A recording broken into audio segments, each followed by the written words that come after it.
Hello అండి, అందరికీ నమస్తే. Welcome back to Bindu's kitchen and blogs. ఈరోజు పల్లెటూరి స్టైల్లో దోసకాయ ముక్కలు పచ్చడి చేశానండి. చాలా బాగా వచ్చింది. మీరు కూడా ట్రై చేయండి. దానికోసం దోసకాయల్ని పీల్ చేసుకొని చేదు చూసుకోవాలండి. కొన్ని గింజలు చేదు ఉంటాయి, కండ చేదు ఉంటుంది. చేదు చెక్ చేసుకొని ముక్కలుగా కోసుకున్నాను. ఆ ముక్కలు కూడా నేను మరీ చిన్నవి ఏం కట్ చేయలేదండి, కొంచెం పెద్దగానే కట్ చేసుకున్నాను. దోసకాయ ముక్కలు కట్ చేసుకున్న తర్వాత దాంతోపాటు టమాటోస్, పచ్చిమిరపకాయలు తీసుకున్నాను. ఆ తర్వాత ఒక పాన్లో ఆయిల్ వేసుకొని టమాటోస్ని బాగా వేయించుకోవాలండి.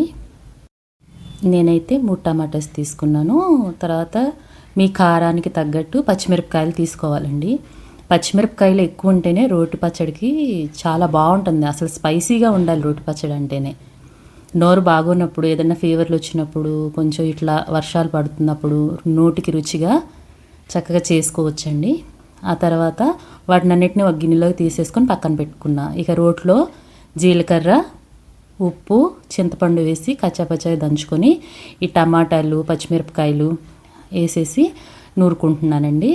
ఇది నూరేటప్పుడు జాగ్రత్త అండి, అన్నీ ఎగిరి కళ్ళల్లో, మొహం మీద అలా పడుతుంటాయి.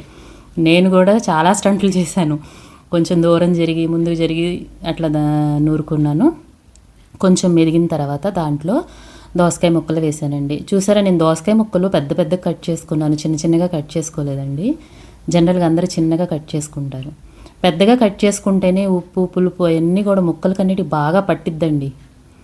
ఆ తర్వాత పోపు కోసం ఒక ప్యాన్ తీసుకొని దాంట్లో ఆవాలు, జీలకర్ర, ఎండుమిరపకాయలు వేసుకున్నాను. దాంతోపాటు కొంచెం పచ్చిశనగపప్పు, ఇంకా కరివేపాకు, ఎల్లుల్లిపాయలు అవన్నీ కూడా వేసి పోపు పెట్టుకున్నానండి. దాంట్లో కొంచెం ఇంగువ, పచ్చడి అంటే ఇంగువ మ్యాండేటరీ. ఇంగు వేసుకున్నాను, మంచి ఫ్లేవర్ వస్తుందని. ఈ పోపు మొత్తాన్ని తీసుకెళ్ళి మనం నూరుకున్న పచ్చట్లో వేయాలండి. అంతేనండి, ఎంతో రుచిగా ఉండే దోసకాయ రోటి పచ్చడి రెడీ. చాలా బాగుంటుందండి. ఈ వీడియో కనుక మీకు నచ్చితే సబ్స్క్రైబ్ చేసుకోండి. Thank you.